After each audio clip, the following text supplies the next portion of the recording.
Hello, एक बार फिर education knowledge में आपका स्वागत है। आज हम आपके लिए कक्षा 9वीं के विद्यार्थियों के लिए बहुत ही महत्वपूर्ण क्वेश्चन लेकर आए हैं।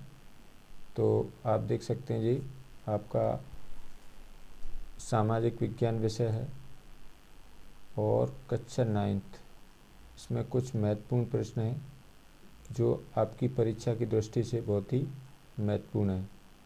तो आप देख सकते हैं इसमें ये राजनीति कक्षा 9th के विद्यार्थियों के लिए, इसमें कक्षा 9 के विद्यार्थियों के लिए पहला पार्ट है ये आपका राजनीति का, और पार्ट का नाम है लोकतंत्र क्या और लोकतंत्र क्यों। इस प्रश्नावली में से आपका 5 अंक के प्रश्न आएंगे। जो आपके आईएमपी प्रश्न हैं उसको मैंने इसमें सम्मिलित किया है।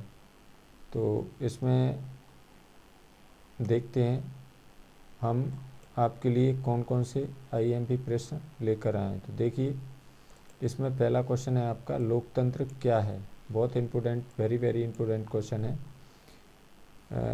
ये पेपर में अक्सर पूछा ही जाता है, ठीक है। तो इसका उत्तर देखिए, लोकतंत्र शासन का एक ऐसा रूप है जिसमें शासकों का चुनाव लोग करते हैं, ठीक है, या जनता करती है। एक ही बात है, लोग करते हैं या जनता करती है, ठीक है। तो इसकी सटीक परिभाषा एक लाइन में आपको लिख देना है। लोकतंत्र शासन का एक ऐसा रूप है जिसमें शासकों का चुनाव लोग करते हैं, ठीक है। ये पहला क्वेश्चन बहुत इंपॉर्टेंट क्वेश्चन है, ये परीक्षा में अक्सर आता ही रहता है, ठीक है। तो इसको याद कर लेना है, आपको लिख लेना है।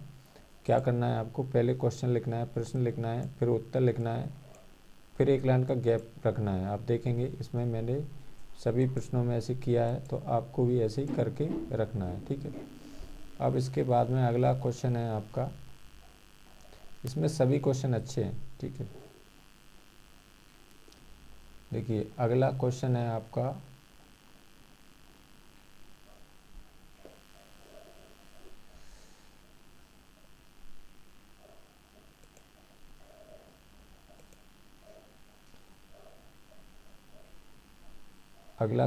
आपका दूसरे नंबर का प्रश्न है।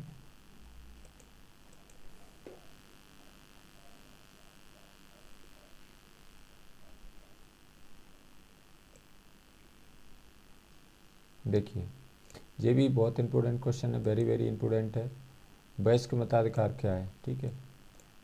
ये भी परीक्षा में अक्सर आता ही रहता है। मैंने इसमें सिलेक्टेड क्वेश्चन शामिल किए हैं जो आपकी परीक्षा की दृष्टि से बहुत ही इम्पोर्टेंट हैं। तो इसमें देखिए उत्तर इसका, देश के प्रत्येक वयस्क क्या होती है, जिसकी आयु 18 वर्ष या उससे अधिक होती है, महिला तथा पुरुष को बिना किसी भेदभाव के मत माने क्या होता है, वोट देने का अधिकार वयस्क मताधिकार कहलाता है, ठीक है। यानी कि देश के प्रत्येक वयस्क महिला तथा पुरुष को बिना किसी भेदभाव के मत माने क्या होता है, वोट देने का अधिकार वयस्क मताधिकार कहलाता है, ठीक है। भारत में आप देख सकते हैं, भारत में वयस्क मताधिकारी की आयु क्या है, 18 वर्ष है या इससे अधिक है, ठीक है। यानी कि न्यूनतम आयु क्या है, 18 वर्ष। यानी जिसकी आयु 18 वर्ष है वो अपने मत का प्रयोग कर सकता है, ठीक है। अगला क्वेश्चन है, ये भी अच्छा क्वेश्चन है, संविधान संशोधन क्या है। तो इसका उत्तर देखिए यहाँ पर क्या करना है आपको, पहले प्रश्न लिखना है, फिर उत्तर लिख देना है, फिर एक लाइन का गैप आप देख सकते हैं यहाँ पर मैंने किया है, तो आपको भी ऐसे ही लिखना है, ठीक है। तो इसमें देखिए अगला क्वेश्चन है आपका, अगला क्वेश्चन देखिए, संविधान संशोधन क्या है, ठीक है। तो इसका आंसर देखिए, संविधान संशोधन, इसमें यहाँ से लिखेंगे इसका डैश करके, देश की सर्वोच्च विधायी संस्था द्वारा उस देश के संविधान में किया जाने वाला बदलाव को संविधान संशोधन कहते हैं। ये भी अच्छा क्वेश्चन है, यानी सभी इसमें सिलेक्टेड क्वेश्चन मैंने आपके लिए सिलेक्ट किए हैं। तो ये सभी प्रश्नों को आपको अपनी कॉपी में नोट कर लेना है। ये आपकी परीक्षा की दृष्टि से बहुत ही महत्वपूर्ण प्रश्न है, ठीक है। तो इसके बाद में अगला क्वेश्चन देखते हैं।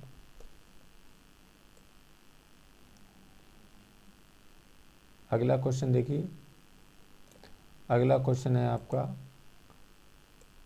5 लोकतांत्रिक देशों के नाम लिखिए, ठीक है। यानी हमारा भारत भी लोकतांत्रिक देश है, तो 5 लोकतांत्रिक देशों के नाम लिखना है आपको। लोकतांत्रिक देश बहुत सारे हैं, लेकिन ना हमें केवल अभी इसमें 5 ही लोकतांत्रिक देशों के नाम लिखना है। उत्तर देखिए यहाँ से 5 लोकतांत्रिक देशों के नाम निम्न हैं। तो भारत हमारा देश, अमेरिका, इंडोनेशिया, कॉमा लगाते जाना है आपको, ब्राज़ील, रूस, बांग्लादेश और जापान। ये सभी कैसे देश हैं? सभी लोकतांत्रिक देश हैं। तो कोई भी 5 लोकतांत्रिक देशों को आपको लिख देना नाम।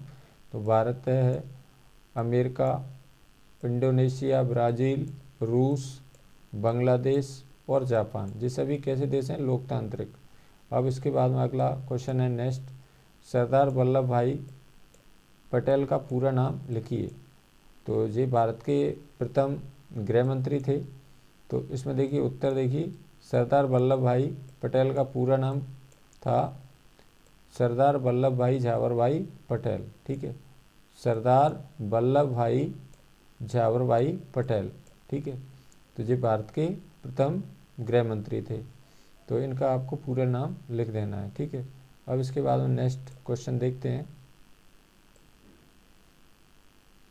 इसमें सभी क्वेश्चन बढ़िया हैं, फर्स्ट क्लास। इसमें देखिए अगला क्वेश्चन है आपका डेमोक्रेसी। डेमोक्रेसी क्या है? लोकतंत्र है। डेमोक्रेसी का क्या अर्थ है? तो इसका आंसर देखिए, डेमोक्रेसी यूनानी शब्द डेमोक्रेसिया से बना है। यानी डेमोक्रेसी कैसा शब्द है? यूनानी शब्द है। और डेमोक्रेसी यूनानी शब्द डेमोक्रेसिया से बना है, ठीक है। यूनानी में डेमोस का अर्थ क्या होता है? डेमोस का अर्थ होता है लोग, ठीक है। यूनानी भाषा में डेमोस का अर्थ होता है लोग और क्रेसिया का अर्थ होता है शासन, ठीक है। यानी कि ये बहुत वेरी वेरी इंपॉर्टेंट क्वेश्चन है। डेमोक्रेसी यूनानी शब्द डेमोक्रेसिया से बना है, ठीक है। यूनानी में डेमोस का अर्थ होता है लोग। डेमोस का क्या अर्थ होता है? लोग, ठीक है। और क्रेसिया का अर्थ है शासन। क्रेसिया का अर्थ क्या होता है? शासन। इस प्रकार डेमोक्रेसी माने क्या होता है? लोकतंत्र का अर्थ है लोगों का शासन। यानी डेमोक्रेसी का क्या अर्थ होता है? लोगों का शासन। यानी डेमोक्रेसी और लोकतंत्र एक ही बात है। तो ये भी बहुत वेरी वेरी इंपॉर्टेंट क्वेश्चन है। अब इसके बाद में अगला क्वेश्चन देखते हैं। आगे देखिए, ये भी सभी अच्छे प्रश्न हैं, इसमें सिलेक्टेड क्वेश्चन है, आपके अक्सर परीक्षा में पूछे ही जाते हैं। अगला क्वेश्चन है लोकतंत्र की 3 परिभाषाएं लिखिए। तो लोकतंत्र की 3 परिभाषाएं आपको लिखना है। उत्तर है लोकतंत्र की 3 परिभाषा निम्न है। पहली परिभाषा है, पहले पूर्व में आप बता चुके हैं इसको, लोकतंत्र शासन का एक ऐसा रूप है जिसमें शासकों का चुनाव लोग करते हैं, ठीक है। यानी जनता करती है। दूसरा, ये किसने दी है? अब्राहम लिंकन ने के अनुसार। यहाँ से लिखेंगे अब्राहम लिंकन ने लोकतंत्र की क्या परिभाषा दी है? लोगों के लिए, लोगों की और लोगों के द्वारा चलने वाली शासन व्यवस्था ही लोकतंत्र है, ठीक है। जी किसने दी है परिभाषा? अब्राहम लिंकन के अनुसार है। लोगों के लिए, लोगों की और लोगों के द्वारा चलने वाली शासन व्यवस्था ही लोकतंत्र है, ठीक है। अब इसके बाद में अरस्तु ने दी है, देखिए परिभाषा। अरस्तु ने क्या कहा है? लोकतंत्र को हम क्या कहते हैं? प्रजातंत्र भी कहते हैं, यानी जनता का शासन। लोकतंत्र और प्रजातंत्र एक ही बात है। यानी प्रजा माने क्या होता है? जनता, जनता का शासन। लोकतंत्र को प्रजातंत्र भी कहते हैं। यानी अरस्तु ने क्या कहा है? लोकतंत्र को बहुतों का शासन कहा है, ठीक है। तो ये किसने दी है परिभाषा? अरस्तु ने। ये अब्राहम लिंकन ने दी है। ये सिंपल परिभाषा है, लोकतंत्र, ये बहुत इंपॉर्टेंट क्वेश्चन है। लोकतंत्र शासन का एक ऐसा रूप है जिसमें शासकों का चुनाव लोग करते हैं। तो विद्यार्थियों के लिए सबसे सरल परिभाषा ये है, ये आपके उसमें राजनीति विज्ञान के उसमें दी हुई है। अब इसके बाद में नेक्स्ट क्वेश्चन है आपका, देखिए ये भी बहुत बेहतरीन क्वेश्चन है, 8 नंबर का। आप देखेंगे इसको, लोकतंत्र की 4 विशेषताएं लिखिए। ये भी परीक्षा में अक्सर पूछा ही जाता है। तो इसमें लोकतंत्र की आपको क्या बताना है, 4 विशेषता बताना है। तो इसमें देख लेते हैं लोकतंत्र की 4 विशेषताएं कौन कौन सी हैं। तो देखिए पहली विशेषता है इसमें, यहाँ से देखिए लोकतंत्र की 4 विशेषताएं निम्न है, ठीक है। पहली विशेषता क्या है, लोकतंत्र में अंतिम निर्णय लेने की शक्ति लोगों द्वारा चुने हुए प्रतिनिधियों के पास होनी चाहिए, ठीक है। ये परिभाषा वो पहली विशेषता हो गई, लोकतंत्र में अंतिम निर्णय लेने की शक्ति लोगों द्वारा चुने हुए प्रतिनिधियों के पास होनी चाहिए। दूसरी विशेषता है, लोकतंत्र निष्पक्ष और स्वतंत्र चुनावों पर आधारित होना चाहिए ताकि सत्ता में बैठे लोगों के लिए जीत हार के समान अवसर हों, ठीक है। ये दूसरी विशेषता हो गई।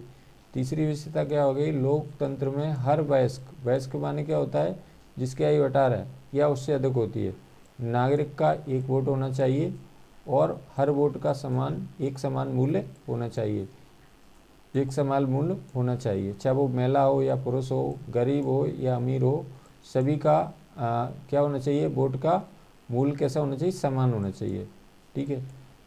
अगला इसमें अगली वो है विशेषता, इसमें देखिए अगली विशेषता क्या हो जाएगी, ये चौथी विशेषता है आपकी, एक लोकतांत्रिक सरकार संवैधानिक कानूनों और नागरिक अधिकारों द्वारा खींची गई लक्ष्मण रेखाओं के भीतर ही काम करती है। तो ये आपकी जो राजनीति की बुक है कक्षा 9 के विद्यार्थियों की, उसमें ये 4 विशेषताएं दी हुई हैं। तो इसमें देखिए मोटी लाइन में दी हैं ये 4 विशेषताएं आपकी, और ये बहुत बेहतरीन क्वेश्चन है, इसको आपको नोट करके याद करना है, ठीक है। अगला देखते हैं क्वेश्चन, अगला क्या है, आगे देखिए ये भी अच्छा क्वेश्चन है। आगे क्वेश्चन देखिए, भारत में राष्ट्रीय मतदाता दिवस कब मनाया जाता है, यानी भारत में राष्ट्रीय मतदाता दिवस कब मनाते हैं। तो इसका आंसर देखिए, भारत में राष्ट्रीय मतदाता दिवस 26 जनवरी को मनाया जाता है, यानी हम इसमें देखिए भारत में राष्ट्रीय मतदाता दिवस 25 जनवरी को, इसमें थोड़ी सी गलती हो गई, 25 जनवरी को मनाया जाता है, यानी 26 जनवरी से एक दिन आपको याद रखने के लिए क्या करेंगे, आपको हम हर वर्ष 26 जनवरी मनाते हैं, तो उससे एक दिन पूर्व क्या मनाया जाता है, मतदाता दिवस मनाया जाता है, यानी इसको हम इंग्लिश में कहते हैं वोटर डे। तो इसका आपको ध्यान रखना है, यानी कि भारत में राष्ट्रीय मतदाता दिवस 25 जनवरी को मनाया जाता है। इसको याद कैसे रखेंगे, हम 26 जनवरी मनाते हैं, उससे एक दिन पहले का आपको याद रखना है कि 26 जनवरी पड़ती ही हमारी जनवरी के महीने में, तो इससे एक दिन पूर्व यानी 25 जनवरी को राष्ट्रीय मतदाता दिवस के रूप में हम प्रतिवर्ष मनाते हैं। अब इसके बाद में अगला क्वेश्चन है, कंप्यूटर किसे कहते हैं। तो इसमें देखिए, अब कंप्यूटर शब्द को ही ले लो, यह कंप्यूटिंग अर्थात गणना शब्द से बना है। कंप्यूटर किसे, अब कंप्यूटर शब्द को ही ले लो, यह कंप्यूटिंग अर्थात, कंप्यूटिंग का मतलब क्या होता है, गणना करना शब्द से बना है। यहाँ से इसकी परिभाषा लिखना है। देखिए कंप्यूटर की परिभाषा क्या लिखेंगे, मुश्किल गणनाओं को सरलता से करने के लिए बने यंत्र को ही कंप्यूटर कहा जाता है। यानी मुश्किल गणना को क्या करता है कंप्यूटर, सरलता से कर देता है, तो उसी को हम क्या कहते हैं, कंप्यूटर कहते हैं, ठीक है। मुश्किल गणनाओं को सरलता से करने के लिए बने यंत्र को ही कंप्यूटर कहा जाता है। और इसके बाद नेक्स्ट क्वेश्चन देखते हैं। अब देखिए अगला चैप्टर है आपका, ये आपका भूगोल का चैप्टर है। तो इसमें देखिए, इसमें मैंने कुछ ट्रिकें लगाई हैं, उसके माध्यम से आप क्वेश्चन याद रख सकते हैं, ठीक है। तो ये आपका पार्ट है अध्याय 1, ठीक है, और पाठ का नाम है भारत आकार और स्थिति, ठीक है। ये भूगोल का चैप्टर है आपका कक्षा 9वीं के विद्यार्थियों के लिए, और इसमें देखिए आपके 6 अंक के प्रश्न आपके आएंगे। इस पार्ट में से आपके कितने नंबर के क्वेश्चन आना है? 6 नंबर के, ठीक है। तो इसमें से कुछ मैंने क्वेश्चन आपके लिए सिलेक्ट किए हैं और सरल भाषा में मैंने बनाने का प्रयास किया है, और इसमें कुछ मैंने ट्रिकें भी लगाई हैं, तो ट्रिकों के माध्यम से आप प्रश्नों को याद रख सकते हैं। तो देखिए पहला क्वेश्चन है, इसमें पहला क्वेश्चन क्या है आपका? इसमें पहला क्वेश्चन है आपका, भारत का अक्षांशी एवं देशांतरी विस्तार लिखिए। ये बहुत इंपॉर्टेंट क्वेश्चन है, वेरी वेरी इंपॉर्टेंट। इसमें उत्तर देखिए, भारत एक विशाल देश है, यानी हमारा देश बहुत बड़ा देश है। विशाल माने क्या होता है? बड़ा। यह उत्तरी गोलार्ध में स्थित है। यह देखिए भारत उत्तरी गोलार्ध में स्थित है, और इसका मुख्य भाग 8 डिग्री, इसको पढ़ेंगे। देखिए यहाँ पर क्या पढ़ेंगे? डिग्री पढ़ेंगे। 8 के बाद में 0 बना है, इसको डिग्री पढ़ेंगे, और 4 के बाद में डैश सा लगा है, उसको हम मिनट पढ़ेंगे।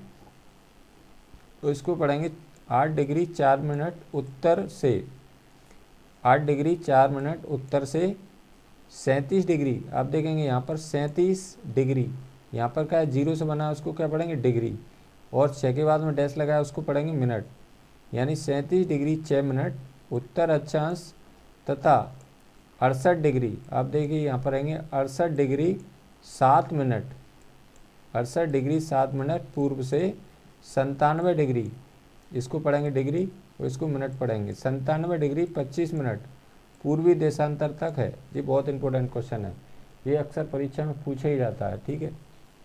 इसमें देखिए बहुत इंपॉर्टेंट क्वेश्चन है, एक बार और देख लेते हैं इसको। भारत एक विशाल देश है। भारत कैसा देश है? हमारा विशाल देश है। विशाल माने क्या होता है? बड़ा। भारत एक विशाल देश है, यह उत्तरी गोलार्ध में स्थित है, और इसका मुख्य भाग 8 डिग्री 4 मिनट उत्तर से 37 डिग्री 6 मिनट उत्तर अक्षांश, तथा 68 डिग्री 7 मिनट पूर्व से 97 डिग्री 25 मिनट पूर्वी देशांतर तक है, ठीक है। ये बहुत इंपॉर्टेंट क्वेश्चन है, इसको आपको याद कर लेना सभी प्रश्नों को, और लिख लिख के आपको याद करेंगे तो बहुत जल्दी क्वेश्चन याद हो जाएंगे।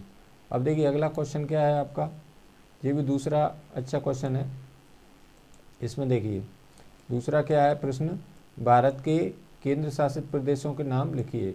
यानी भारत के केंद्र शासित प्रदेश कितने हैं? 9 केंद्र शासित प्रदेश हैं। राज्य कितने हैं? 28 राज्य हैं, ठीक है। भारत में 28 राज्य हैं और 9 केंद्र शासित प्रदेश हैं। तो यहाँ पर क्या पूछा गया है प्रश्न में कि केंद्र शासित प्रदेशों के नाम लिखिए। तो इसमें देखिए केंद्र शासित प्रदेश कौन कौन से हैं हमारे? दिल्ली है, जम्मू कश्मीर है, लद्दाख है, पांडिचेरी है, चंडीगढ़ है, दादर एवं नगर हवेली है, दमन एवं दीप है, अंडमान निकोबार द्वीप समूह है, और लक्षद्वीप है। इसमें हमारे 9 केंद्र शासित क्षेत्र हैं। अब इसके बाद में अगला क्वेश्चन बहुत इम्पोर्टेंट है आपके लिए, बहुत ही बेहतरीन क्वेश्चन है। तो एक अक्सर आपका परीक्षा में पूछा ही जाता है, ठीक है। तो इसमें जो मैंने सिलेक्टेड क्वेश्चन है उन्हीं को सिलेक्ट किया है। देखिए इसमें अगला क्वेश्चन है आपका, भारत के पड़ोसी देशों के नाम लिखिए, ठीक है। तो इसको हम क्या है ट्रिक से याद रख सकते हैं। कैसे रखेंगे? भारत के पड़ोसी देश कितने हैं हमारे? 9 पड़ोसी देश हैं, ठीक है। देखिए आप देख सकते हैं भारत के 9 पड़ोसी देश हैं। कौन कौन से हैं उनको हम ट्रिक से कैसे याद रखेंगे? देखिए इसमें श्रीमान ने बचपन में MBA किया, इस ट्रिक को आपको लगाना है। तो इससे हम भारत के पड़ोसी देशों के नाम याद रख सकते हैं। तो कैसे रखेंगे? देखिए मैं आपको बताने वाला हूँ कि किस प्रकार आप इस ट्रिक के माध्यम से भारत के पड़ोसी देशों के नाम याद कर सकते हो। तो देखिए भारत के दक्षिण में श्रीलंका और मालदीव हैं, ठीक है। तो आप देख सकते हैं मैंने एक नक्शा आपके लिए इसमें है, तो आप देख सकते हैं इसको। ये भली भांति आपको इस नक्शे से परिचित होंगे शायद, और नहीं है तो मैं आपको एक बता देता हूँ। देखिए ये कौन सी दिशा है आपकी? ये पूर्व दिशा है, आप देखेंगे, और इधर ये पश्चिम दिशा है। पश्चिम में हमारा कौन सा राज्य पड़ रहा है? आप देखेंगे यहाँ पर गुजरात, ठीक है। और पूर्व में कौन सा राज्य पड़ रहा है हमारा? पूर्व है जी, और यहाँ पर अरुणाचल प्रदेश है। ये उत्तर वाला उत्तर दिशा है, आप देखेंगे ये लद्दाख है, और यहाँ पर जम्मू कश्मीर है, और इधर दक्षिण में आप देखेंगे तो ये तमिलनाडु है, ठीक है। तो ये हो गया पूर्व, और ये हो गया आपका पश्चिम, और ये हो गया आपका उत्तर इधर, और ये आपका दक्षिण हो गया। तो दिशाओं से आप पूर्व में परिचित हैं। अब इसमें देखिए पूर्व में क्या है आपकी, ये पूर्व है, ये बंगाल की खाड़ी है, ये सभी पानी भरा है, ठीक है। और इसके बाद में पश्चिम में चलेंगे, भारत के पश्चिम में क्या है, आप देखेंगे पश्चिम में अरब सागर है, ठीक है। और भारत के दक्षिण में चलेंगे तो आप देखेंगे हिंद महासागर है। अब इसके क्या बताना है, हमें पड़ोसी देशों के नाम बताना है। तो आप देखेंगे इसको ट्रिक को हम लगाएंगे, और ट्रिक के माध्यम से हम पड़ोसी देशों के नाम याद कर सकते हैं। कैसे करेंगे, देखिए अब यहाँ पर देखिए पड़ोसी देश कौन कौन से हमारे, मैं बता देता हूँ आपको पहले। एक तो हमारा मालदीव है, यहाँ पर देखिए नीचे चलेंगे तो थोड़ा सा मालदीव आपको दिखाई देगा। तो ये है आपका ये पड़ोसी देश। दक्षिण में दो पड़ोसी देश हैं, मालदीव और श्रीलंका, ठीक है। भारत के पूर्व में दो पड़ोसी देश हैं, कौन कौन से, म्यांमार और बांग्लादेश, ठीक है। ये पूर्व दिशा है तो ये पूर्व में दो पड़ोसी देश हो जाएंगे। और दक्षिण में हमारे भारत के दक्षिण में दो पड़ोसी हैं, श्रीलंका और मालदीव। अब इसके बाद में आएंगे हम उत्तर पूर्व में, ये पूर्व है और ये उत्तर है, इधर वाला भाग। तो उत्तर पूर्व में हमारे तीन पड़ोसी हैं, चीन, नेपाल और भूटान, ठीक है। और इसके बाद में आप देखेंगे ये उत्तर का भाग है और ये पश्चिम का भाग है। थोड़ा सा मैं नीचे कर लेता हूँ, तो इसमें हमारे दो पड़ोसी हैं। देखिए यहाँ पर कौन कौन से पड़ोसी, हमारे दो पड़ोसी देश हैं वहाँ पर। यहाँ पर देखिए पाकिस्तान और अफ़गानिस्तान। तो ये उत्तर दिशा है इधर वाली, और ये पश्चिम दिशा है, ठीक है। तो उत्तर पश्चिम में हमारे कितने पड़ोसी हो रहे हैं, दो पड़ोसी देश, ठीक है। और पूर्व और उत्तर में कितने पड़ोसी हो रहे हैं हमारे, तीन पड़ोसी, एक भूटान और चीन या तिब्बत, एक ही बात है। तो तीन पड़ोसी जो हो गए। पूर्व में हमारे दो पड़ोसी हो रहे हैं, बांग्लादेश और म्यांमार। तो कितने हो गए, तीन जे पड़ोसी हो गए, दो जे हो गए और दो जे हो गए। तो तीन और दो पाँच, पाँच और दो सात। इसके बाद हम दो हमारे नीचे हैं, श्रीलंका और मालदीव। अब इन पड़ोसी देशों को हम ट्रिक के माध्यम से कैसे याद कर सकते हैं, देखो इसमें मैं छोटा कर लेता हूँ थोड़ा सा, तो आपको सभी पड़ोसी देश आराम से दिख सकें। देखिए इसमें सभी देशों अब दिखाई दे रहे हैं आपको। एक तो ये मालदीव हो गया, दक्षिण में दो पड़ोसी देश मालदीव श्रीलंका, ठीक है। और पूर्व में दो पड़ोसी देश म्यांमार और बांग्लादेश। और ये पूर्व है और ये उत्तर है। उत्तर पूर्व में हमारे तीन पड़ोसी हैं, चीन, नेपाल और भूटान, ठीक है। और इसके बाद में हम देखेंगे उत्तर और पश्चिम में हमारे दो पड़ोसी हैं, पाकिस्तान और अफ़गानिस्तान। इस प्रकार हमारे देश के पड़ोसी देश कितने हैं, 9 पड़ोसी देश हैं। अब इसको हम ट्रिक के माध्यम से कैसे याद रखेंगे, देखिए ये आप देखेंगे यहाँ पर ये कौन सी खाड़ी है, बंगाल की खाड़ी है, समुद्र है सब, ठीक है। ये पानी भरा हुआ है पूरा, ये समुद्र है इधर। और इसके बाद में अब ये पूर्व में बंगाल की खाड़ी हो जाएगी, पूर्व दिशा है जी। और इसके बाद में ये पश्चिम में चलेंगे हम तो क्या है, अरब सागर है। तो ये भी समुद्र है हमारा पूरा, ये पानी भरा हुआ है समुद्र। और इसके बाद में दक्षिण में चलेंगे आप यहाँ पर, तो ये भी समुद्र है, हिंद महासागर है इधर देखिए। तो ये भी सब भारत तीन ओर से पानी से घिरा हुआ है। तो इसको जो भाग पृथ्वी का जो भाग तीन ओर से पानी से घिरा होता है उसको क्या कहते हैं हम, प्रायद्वीप, ठीक है। तो भारत हमारा प्रायद्वीप का उदाहरण है। और पृथ्वी का जो भाग चारों ओर से पानी से घिरा होता है उसको हम क्या कहते हैं, द्वीप। अब हम देखते हैं अपने पड़ोसी देशों के नाम, ठीक है। तो आप देख सकते हैं इसकी ट्रिक के माध्यम से हम कैसे याद रखेंगे। श्रीमान ने बचपन में MBA किया, ठीक है। इसमें देखिए श्री से क्या बन जाएगा हमारा, श्री से बन जाएगा हमारा श्रीलंका, यानी भारत के दक्षिण में दो पड़ोसी देश हैं। श्री से क्या बन जाएगा हमारा, श्री से श्रीलंका हो जाएगा। और मान से हो जाएगा, मान को पूरा लेंगे हम तो मान से क्या हो जाएगा हमारा, मालदीव। यानी कि भारत के दक्षिण में हमारे कितने पड़ोसी देश हैं, दो, श्रीलंका और मालदीव, ठीक है। अब आते हैं हम भारत के पूर्व में, पूर्व दिशा में आप देखेंगे पूर्व दिशा में बांग्लादेश और म्यांमार हैं। तो बा से क्या बन जाएगा, ने क्या है इसमें, साइलेंट रहेगा, इससे कोई पड़ोसी देश का नाम नहीं बनेगा। बा से हो जाएगा बांग्लादेश, तो यहाँ से जब बा से बांग्लादेश हो जाएगा। और यहाँ में देखिए चा से क्या हो जाएगा, चा से हो जाएगा हमारा चीन, ये चीन हो जाएगा, ठीक है। मैं राइट का निशान लगा दे रहा हूँ। पा से क्या हो जाएगा हमारा, पा से हो जाएगा पाकिस्तान, ठीक है। और ना से क्या हो जाएगा, ना से हो जाएगा हमारा नेपाल यहाँ पर, और मैं इसमें फिर साइलेंट रहेगा, ये ब्लू कलर में वो साइलेंट है। फिर एम से क्या हो जाएगा, एम से हो जाएगा हमारा, एम से हो जाएगा म्यांमार, आप देख सकते हैं। और बी से क्या हो जाएगा, बी से हो जाएगा हमारा, बी से क्या हो जाएगा, भूटान हो जाएगा। और ए से क्या हो जाएगा हमारा, ए से हो जाएगा हमारा अफ़गानिस्तान। इस प्रकार देखिए हमारे जो पड़ोसी देश हैं तो ट्रिक के माध्यम से हम याद रख सकते हैं। श्री से क्या हो जाएगा हमारा, श्रीलंका हो जाएगा। और मान से, मान पूरा लेंगे, मान से मालदीव हो जाएगा। तो आप देख सकते हैं यानी भारत के दक्षिण में हमारे दो पड़ोसी देश हैं, श्रीलंका और मालदीव। भारत के पूर्व में हमारे दो पड़ोसी देश हैं, बांग्लादेश और म्यांमार।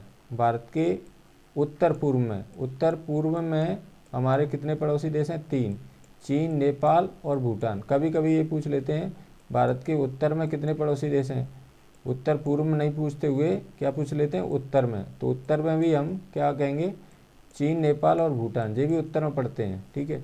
भारत के उत्तर पश्चिम में आप देखेंगे तो हमारे दो पड़ोसी देश हैं, पाकिस्तान और अफ़गानिस्तान। इस प्रकार इस ट्रिक के माध्यम से श्रीमान ने बचपन में MBA किया। इससे हम इन पड़ोसी देशों के नाम याद रख सकते हैं। इसमें किया क्या हो जाएगा, किया साइलेंट है, इससे कोई पड़ोसी देश का नाम हमारा नहीं बनेगा। अब इसके बाद में नेक्स्ट देखते हैं। इसमें देखिए जे भी ट्रिक वाला क्वेश्चन है, तो इसमें देखिए ट्रिक से कैसे याद करेंगे इसको। क्या पूछा गया है, क्षेत्रफल की दृष्टि से विश्व के 7 बड़े देशों के नाम लिखिए। तो इसमें देखिए, इसमें हम ट्रिक के माध्यम से कैसे याद रखेंगे इसको, रुक सचेब अभी, बस ये ट्रिक आपको याद करना है। और आप भारत के पड़ोसी वो क्षेत्रफल में बड़े देशों के नाम आराम से लिख सकते हैं। तो देखिए इसमें देखिए पहले क्या है, रू से क्या बन जाएगा आपका, रूस, यानी क्षेत्रफल में सबसे बड़ा देश कौन सा है, रूस है। इसके बाद में का से क्या हो जाएगा, का से हो जाएगा आपका कनाडा, कनाडा दूसरे नंबर पर है, ठीक है। फिर तीसरे नंबर पर क्या हो गया, संयुक्त राज्य अमेरिका, सा से क्या हो जाएगा, संयुक्त राज्य अमेरिका। फिर चा से क्या हो जाएगा, चा से हो जाएगा आपका चीन, चौथे नंबर पर चीन है। फिर वा से क्या हो जाएगा, वा से हो जाएगा आपका ब्राज़ील, 5वें नंबर पर क्या हो जाएगा, ब्राज़ील हो जाएगा। फिर आ से क्या हो जाएगा, आ से हो जाएगा आपका ऑस्ट्रेलिया, ठीक है, यानी 6वें नंबर पर ऑस्ट्रेलिया। इसके बाद में 7वें नंबर पर हमारा देश है भारत, ठीक है। तो इस प्रकार आप ट्रिक के माध्यम से, इसमें बस एक वो याद रखना है आपको सेंटेंस, रुक सचेब अभी। तो इससे हम अपने पड़ोसी देशों, वो क्षेत्रफल में बड़े देशों के नाम याद रख सकते हैं। यानी क्षेत्रफल में सबसे बड़ा देश कौन सा है, रूस है, फिर बाद से छोटा कनाडा है, फिर बाद से छोटा संयुक्त राज्य अमेरिका है, फिर उससे छोटा चीन है, फिर उससे छोटा ब्राज़ील है, उससे छोटा ऑस्ट्रेलिया है, और हमारे देश का स्थान क्षेत्रफल में कौन से नंबर पर है, 7वें नंबर पर है। तो इससे हम रूस से क्या हो जाएगा, रूस से रूस हो जाएगा, आप देखेंगे रूस से क्या हो जाएगा, आप देखेंगे रूस से आपको रूस, ठीक है। और का से क्या हो जाएगा, का से हो जाएगा कनाडा। फिर सा से क्या हो जाएगा, संयुक्त राज्य अमेरिका, ठीक है। और चा से क्या हो जाएगा, चा से चीन हो जाएगा। फिर वा से क्या हो जाएगा, वा से ब्राज़ील हो जाएगा। और आ से क्या हो जाएगा, आ से हो जाएगा ऑस्ट्रेलिया। और भा से क्या हो जाएगा, भा से भारत हो जाएगा। तो इस प्रकार आप क्षेत्रफल में बड़े देशों के नाम इस ट्रिक से, रुक सचेब अभी से याद रख सकते हैं, ठीक है।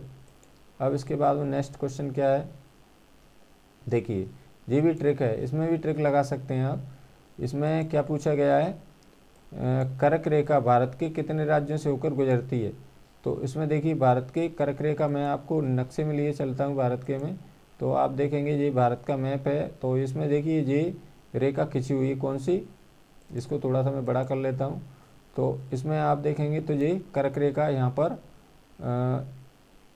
भारत के मध्य से गुजर रही है, यानी भारत को 2 भागों में बांट रही है। आप देखेंगे ये कर्क रेखा है आपकी, ठीक है, ये कर्क रेखा लिखा हुआ है, आप देख सकते हैं। और ये डेड डैश यहाँ पर बीच की जो रेखा है, तो ये भारत को 2 भागों में बांटती है, ठीक है। और भारत के 8 राज्यों से होकर गुजर रही है। कौन कौन से राज्य हैं देखिए मैं बता देता हूँ आपको राज्य। एक तो गुजरात हो जाएगा, फिर यहाँ पर थोड़ी टच हो रही है आपके राजस्थान से, यहाँ पर देखिए गुजरात हो गया एक, फिर इसके बाद में राजस्थान में प्रवेश करेगी, थोड़ी सी टच हो रही है यहाँ पर, फिर मध्य प्रदेश में आ जाएंगे, फिर मध्य प्रदेश के बाद में आप देखेंगे यहाँ पर टच हो रही है छत्तीसगढ़ से, फिर इसके बाद में झारखंड में टच हो रही है, यहाँ पर झारखंड हो जाएगा जी, फिर इसके बाद में यहाँ पर देखेंगे आप पश्चिम बंगाल हो जाएगा, फिर यहाँ पर त्रिपुरा, यहाँ पर थोड़ी सी टच हो रही है, फिर इधर मिजोरम। तो आप देखेंगे भारत के कर्क रेखा भारत के 8 राज्यों से होकर गुजरती है, ठीक है। तो इसमें अब हम ट्रिक से ऐसे कैसे याद रखेंगे इनको, तो देखिए ट्रिक से हम बस ये याद रखना है गमछा जार मित्र पर, ठीक है, इसको याद रखना है। तो भारत कर्क रेखा भारत के 8 राज्यों से होकर गुजरती है, इसको कैसे याद रखेंगे, गमछा जार मित्र पर। तो देखिए गा से क्या हो जाएगा, आप गा से क्या बन जाएगा हमारा, कौन सा राज्य बन जाएगा, गुजरात हो जाएगा, ठीक है। माँ से क्या हो जाएगा हमारा राज्य मध्य प्रदेश हो जाएगा, फिर छा से क्या हो जाएगा हमारा, छा से हो जाएगा छत्तीसगढ़। झार आप पूरे लेंगे, यानी झार को हमें पूरा लेना है, ठीक है। तो झार से क्या हो जाएगा, झारखंड हो जाएगा। फिर जे वाले मी से क्या हो जाएगा, मी से हो जाएगा मिजोरम, मिजोरम हो जाएगा। फिर त्रा से क्या हो जाएगा, त्रा से हो जाएगा त्रिपुरा, और फिर पा से क्या हो जाएगा, पा से हो जाएगा पश्चिम बंगाल, और रा से क्या हो जाएगा, रा से हो जाएगा राजस्थान। तो इस प्रकार इस ट्रिक के माध्यम से आप कर्क रेखा से गुजरने वाले राज्यों के नाम याद रख सकते हैं, ठीक है। तो इसमें आप बड़े आराम से इसको याद कर सकते हैं। तो एक शब्द, एक वाक्य आपको याद करना है, गमछा जार मित्र पर। एक बार देखिए, गा से क्या बन जाएगा, गा से गुजरात हो जाएगा, और माँ से क्या हो जाएगा, माँ से मध्य प्रदेश हो जाएगा। छा से क्या हो जाएगा, छा से छत्तीसगढ़ हो जाएगा। झार पूरा लेंगे आप, झार से झारखंड बनेगा। फिर मी से क्या हो जाएगा, मी से मिजोरम हो जाएगा। फिर त्रा से क्या हो जाएगा, त्रा से त्रिपुरा हो जाएगा। फिर पा से क्या हो जाएगा, पा से पश्चिम बंगाल हो जाएगा यहाँ तक। और यहाँ पर देखिए रा से क्या हो जाएगा, रा से हो जाएगा राजस्थान। तो इस प्रकार इस ट्रिक के माध्यम से आप कर्क रेखा भारत के कितने राज्यों से होकर गुजर रही है, 8 राज्यों के ट्रिक के माध्यम से आप नाम याद रख सकते हैं। अब इसके बाद नेक्स्ट क्वेश्चन है आपका, भारतीय उपमहाद्वीप किन किन देशों से मिलकर बना है। तो भारतीय उपमहाद्वीप अफगानिस्तान, पाकिस्तान, नेपाल, भूटान, म्यांमार, बांग्लादेश और श्रीलंका से मिलकर बना है, ठीक है। अब इसके बाद में नेक्स्ट क्वेश्चन है आपका, देखिए ये भी अच्छा क्वेश्चन है, ये सभी सिलेक्टेड क्वेश्चन है। अगला क्वेश्चन है, भारत के 3 ओर विस्तृत जल राशियों के नाम लिखिए। यानी 3 ओर से कौन कौन से समुद्र हैं उनके नाम आपको लिख देना है। तो आप देखेंगे मैंने आपको पूर्व में बताया था, भारत के पूर्व में बंगाल की खाड़ी है, भारत के पश्चिम में अरब सागर है, और भारत के दक्षिण में हिंद महासागर स्थित है। यानी भारत 3 ओर से पानी से घिरा हुआ है। मैं आपको इस नक्शे में लिए चलता हूँ, तो आप देखेंगे भारत के पूर्व में ये पूर्व दिशा है इधर, और इधर ये पश्चिम दिशा है। यहाँ पर देखिए ये पश्चिम का एरिया है और ये पूर्व का है, ठीक है। और इधर आप देखेंगे तो इधर ये, इसको मैं थोड़ा सा छोटा कर लूँगा तो आपको पूरा नक्शा मैं सही से बता पाऊँगा, ठीक है। इसमें देखिए अब आपको चारों दिशाएं इसमें आसानी से आप देख सकते हैं। ये पूर्व की दिशा है, ये पश्चिम दिशा है, ये उत्तर दिशा है, और ये दक्षिण दिशा है, ठीक है। तो ये पूर्व हो गया आपका, और ये पश्चिम दिशा हो गई इधर वाली, इधर ये पश्चिम हो जाएगा। फिर ये उत्तर दिशा हो जाएगी, उत्तर में हमारा कौन सा राज्य पर, वो केंद्र शासित क्षेत्र है लद्दाख। और दक्षिण में ये दक्षिण दिशा हो जाएगी। दक्षिण में आप देखेंगे यहाँ पर कौन सा राज्य पड़ रहा है हमारा, तमिलनाडु, और यहाँ पर केरल, ठीक है। और इसमें जल राशियों की बात हो रही थी, तो जल राशियाँ कौन कौन सी हैं, जल राशियाँ देखिए पूर्व में, भारत के पूर्व में बंगाल की खाड़ी आप देखेंगे यहाँ पर, जो समुद्र है सब, ये पूर्व दिशा में पड़ रहा है, तो जो पूर्व में बंगाल की खाड़ी हो जाएगी। और पश्चिम दिशा में, ये पश्चिम दिशा है इधर वाली, तो पश्चिम, भारत के पश्चिम में कौन सा सागर है, अरब सागर। आप देखेंगे यहाँ पर अरब सागर यहाँ पर लिखा है, अरब सागर, ठीक है। ये भारत के पश्चिम में क्या, कौन सा सागर है, अरब सागर। ये क्या है, हमारा समुद्र है सब पूरा, यानी कि पूर्व में भी बंगाल की खाड़ी, ये भी समुद्र है। और इसके बाद देखेंगे यहाँ पर, और दक्षिण में आप देखेंगे हिंद महासागर यहाँ पर, ठीक है। तो भारत 3 ओर से पानी से घिरा हुआ है।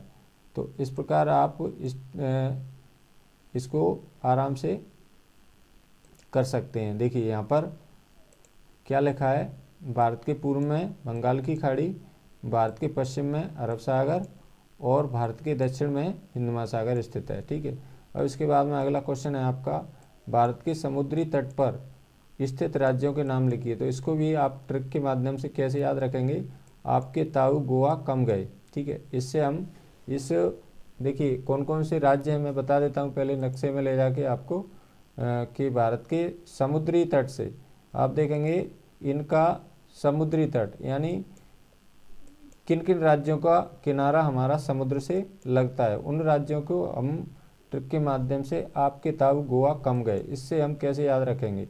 तो आप देखेंगे मैं आपको पूर्व में पहले परिचित करा देता हूँ कौन कौन से राज्यों की सीमा हमारी समुद्र से लग रही है। तो आप देखेंगे यहाँ पर ये पानी भरा हुआ है, यहाँ से लेकर ऐसे ऐसे आप देखेंगे ये पानी जिस समुद्र से किनारा लग रहा है हमारे भारत का, ठीक है जी, अब इसमें ऐसे ये पानी भरा है, सब समुद्र है। ठीक है, आप देखेंगे इधर यहाँ तक ये ऐसे चले जाते हैं।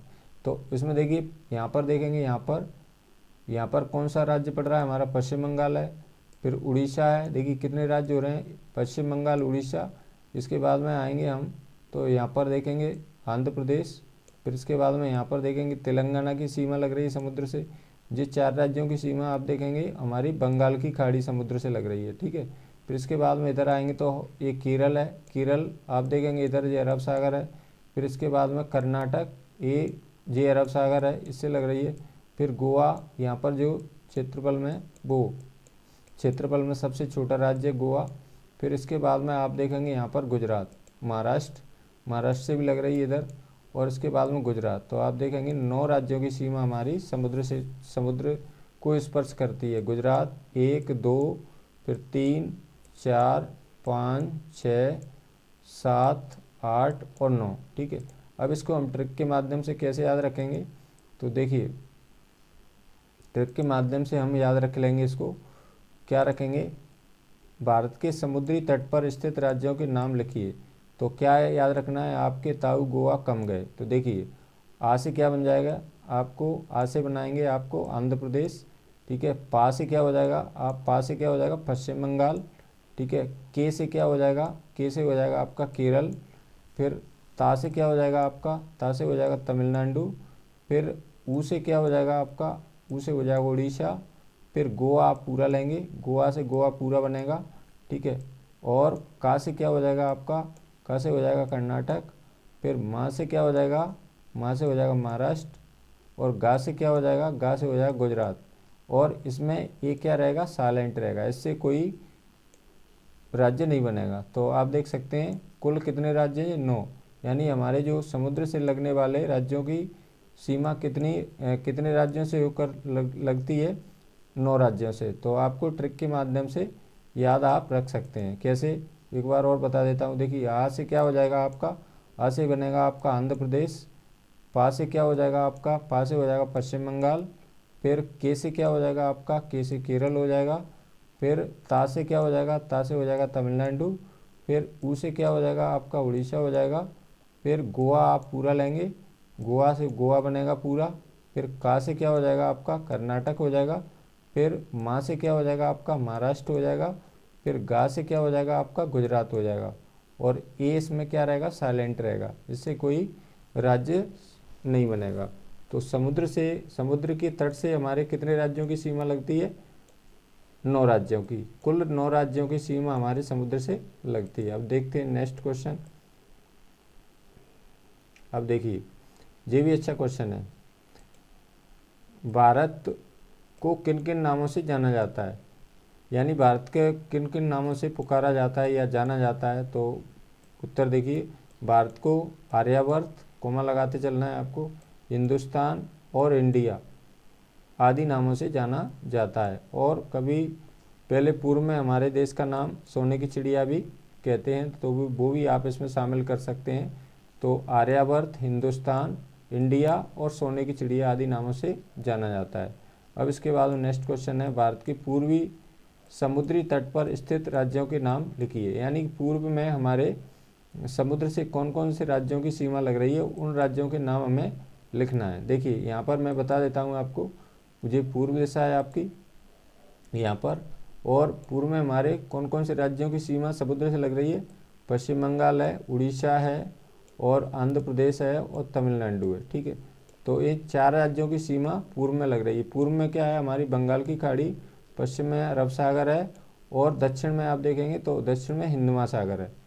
तो भारत 3 ओर से पानी से घिरा हुआ है। ये सभी क्या है, जो नीला नीला आपको दिख रहा है वो सब समुद्र है। इसमें देखिए, इसमें बंगाल की खाड़ी में कौन सा द्वीप स्थित है, हमारा अंडमान निकोबार द्वीप से स्थित है। फिर इसके बाद में यहाँ पर देखेंगे अरब सागर में हमारा कौन सा द्वीप स्थित है, लक्षद्वीप स्थित है। तो इसमें कभी नक्शा बनने के लिए भी आपको पूछा जा सकता है। ठीक है, और इसके बाद में देखिए कौन कौन से राज्य हैं समुद्री पूर्वी तट पर लगने वाले। भारत के पूर्वी तट पर, समुद्री तट पर तमिलनाडु, आंध्र प्रदेश, उड़ीसा और पश्चिम बंगाल स्थित हैं। यानी 4 राज्य हमारे पूर्वी तट पर स्थित हैं। ठीक है, अब इसके बाद में नेक्स्ट क्वेश्चन लेते हैं अगला।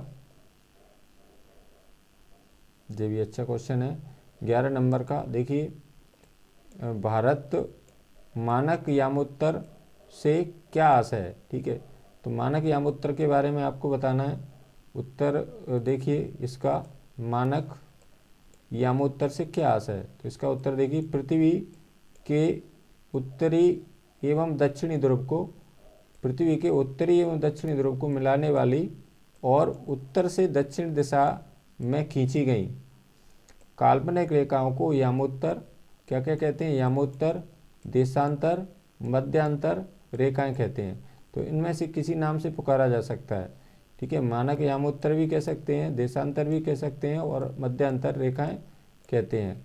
लंदन के निकट आप देखेंगे, लंदन के निकट ग्रीनविच स्थित ग्रीनविच से जाने वाली यामोत्तर को प्रधान यामोत्तर माना गया है। यानी ये लंदन के निकट से स्थित ग्रीनविच से जाने वाली यामोत्तर को प्रधान यामोत्तर माना गया है।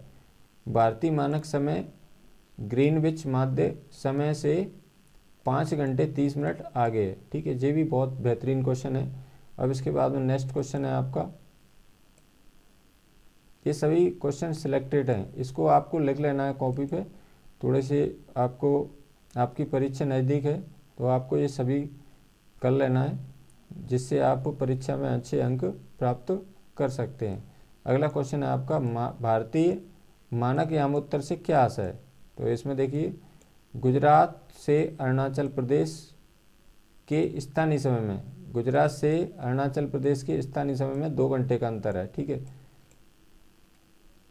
अतः 82 डिग्री, आप देखेंगे डिग्री पढ़ेंगे इसको मिनट पढ़ेंगे। 82 डिग्री 30 मिनट पूर्वी देशांतर रेखा को भारत की मानक यामोत्तर माना गया है, जो कि उत्तर प्रदेश के मिर्ज़ापुर से गुजरती है।